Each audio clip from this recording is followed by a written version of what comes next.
quelques jours de la rencontre diplomatique, Christian veut réunir des ingrédients d'exception.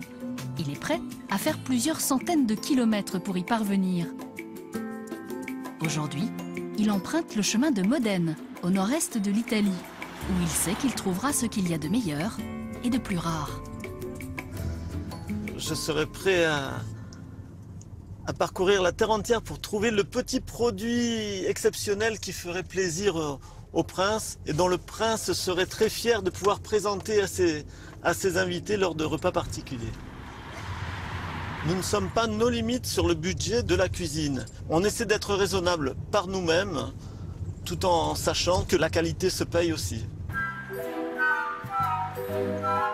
Ces vieux bâtiments renferment les secrets de fabrication du meilleur balsamique au monde.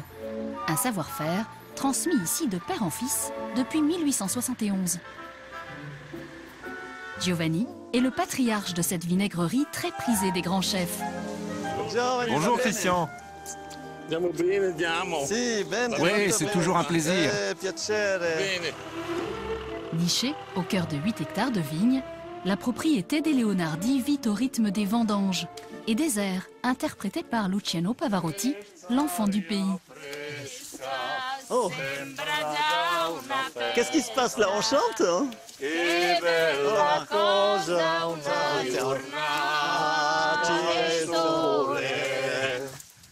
Oh sole mio. Et le nuovo Pavarotti. Paraît-il que Pavarotti se gargarisait avec du vinaigre balsamique avant chaque concert. Maintenant, je vais me mettre à chanter dans la cuisine du palais. C'est la première fois que je fais les vendanges. Et la prima volta per me. La première, mais j'espère que ce ne sera pas la dernière. Ah, arriva il Tiens, filo. voilà le fils. Bene, Francesco. Ciao Christian, comment ça va? Va bene. Bien. Toi? Si, molto bene. Francesco Leonardi, la 4e génération de Leonardi et qui assure la relève à l'Acciaieria Leonardi. La relève ou la garantie de préserver l'élaboration de ce nectar que s'arrachent les plus grandes tables, comme le Kremlin, l'Élysée ou la Maison Blanche.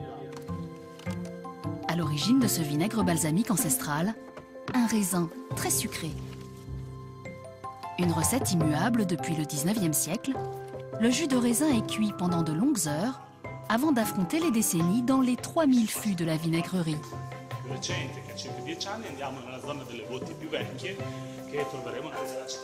Ah, c'est... Contrairement au vin, ce n'est pas sous terre, mais sous les toits, là où les écarts de température sont les plus marqués, que vieillissent les balsamiques les plus fins. Ce petit fût contient un vinaigre de 50 ans d'âge. C'est un produit très dense, très crémeux. Et le fût, il a quel âge? Ce fût en forme de poire a plus de 100 ans. Plus de 100 ans? Oui, et à l'intérieur, il y a un produit de 50 ans.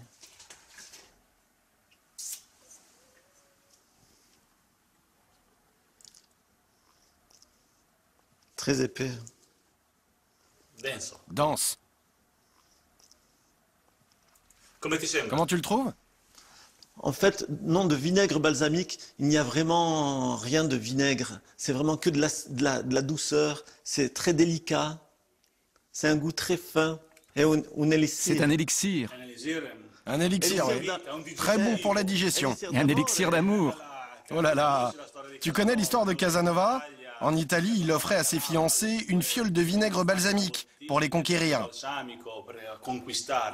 Waouh! C'est un grand aphrodisiaque, comme le parmesan, la truffe ou le caviar. Et je pense que je vais lui acheter quelques petites bouteilles de vinaigre balsamique. Non, tu n'en as pas besoin, toi. Cet élixir aux effets insoupçonnés dort ici. Dans ce grenier inestimable, 400 fûts en bois de chêne, châtaignier ou génévrier. Chacun donne au vinaigre cet arôme si particulier. Francesco me fait le privilège de me faire goûter un balsamique de 150 ans d'âge qui n'est pas destiné à la vente. C'est un produit d'exception, donc il va me faire partager ce moment unique. Ouais, c'est vraiment le trésor de la famille Leonardi.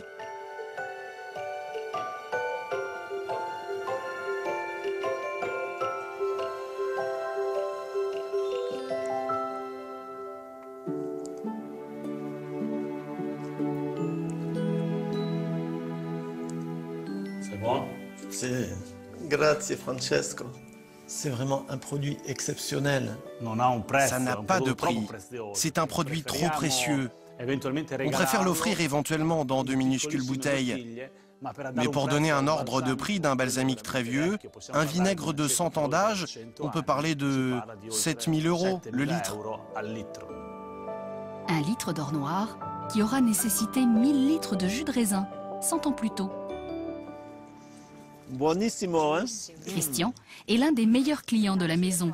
Alors à chaque visite, il est reçu avec beaucoup d'attention. Barbara est une chef très célèbre dans la région. Elle est très innovante dans ses recettes. C'est pourquoi je lui demande très souvent conseil sur l'accord entre le vinaigre balsamique et les mets. Aujourd'hui, on a droit au gambero rosso, un foie gras poêlé qu'on va goûter avec du vinaigre balsamique, une petite panna cotta de parmesan, parce que le parmesan se marie très bien avec le vinaigre balsamique. Buonissimo. Mais non, je suis pas gourmand. Des alliances gourmandes que le chef proposera bientôt à la table du prince Albert de Monaco, comme les fraises, mariées au goût subtil d'un balsamique de 30 ans d'âge. En fait, Il nous a fait une belle recette. j'imagine qu'en France, peu de personnes peuvent imaginer que des fruits comme ça, avec du vinaigre balsamique, le mariage puisse être aussi parfait. Allez, on lui en vole un peu. L'ultimo. Oui, mais la dernière, hein, parce que tout le reste est pour moi.